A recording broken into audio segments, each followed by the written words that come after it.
Dumilière.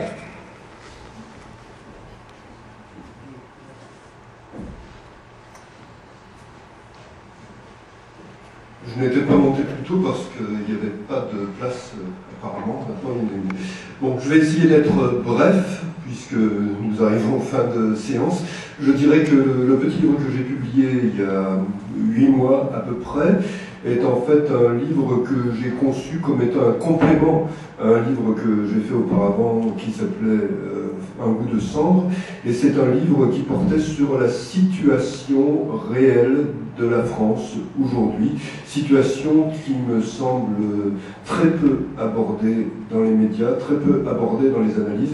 Je dirais qu'il importe de prendre en compte non seulement les dimensions économiques, mais les dimensions culturelles, les dimensions géopolitiques de la situation dans laquelle nous sommes. Et je dirais que l'ensemble de cette situation, c'est le grand absent de cette campagne électorale. Je dirais que s'il y a autant de gens qui sont indécis, comme on le voit dans les sondages, c'est parce que ce dont parlent les candidats, ce n'est pas simplement quelque chose qui n'a aucun sens sur un plan économique, puisque aucun n'est libéral au sens du terme tel que nous l'avons défini ici, mais aucun n'aborde véritablement les problèmes qui se posent à la société française. La quasi-totalité des candidats dans cette élection parlent à côté des problèmes de la société française, et la population française n'a peut-être pas les réponses, mais en tout cas il est clair qu'elle se pose des questions et qu'elle ressent cette situation. La population française ressent que nous sommes face à des problèmes extrêmement graves, qu'aucune réponse n'y est apportée pour le moment, et que si aucune réponse n'y est apportée dans quelque temps, eh bien la prochaine génération vivra beaucoup moins bien que nous avons vécu à notre époque. Parmi les choses qu'on ne comprend pas, il y a la mondialisation telle qu'elle est en train de s'opérer. Elle est au cœur de mon prochain livre qui sortira au mois de septembre. Ça me semble un sujet qui doit être creusé dans toutes ses dimensions.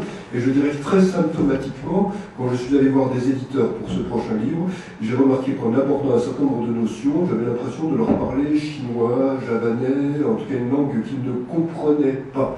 Donc je dirais, à la tête de l'essentiel des maisons d'édition, vous avez des gens qui ne comprennent même pas dans quel monde ils vivent et sur quelle planète ils sont aujourd'hui. Et ça me paraît aussi préoccupant que le reste de ce que j'ai évoqué.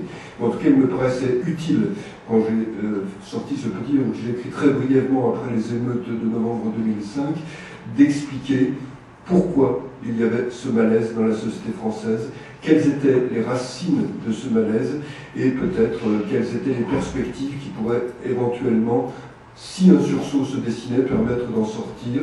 Ce sursaut, s'il doit survenir, en tout cas, ce sera grâce à des travaux comme ceux de l'ALEPS qu'il pourra survenir.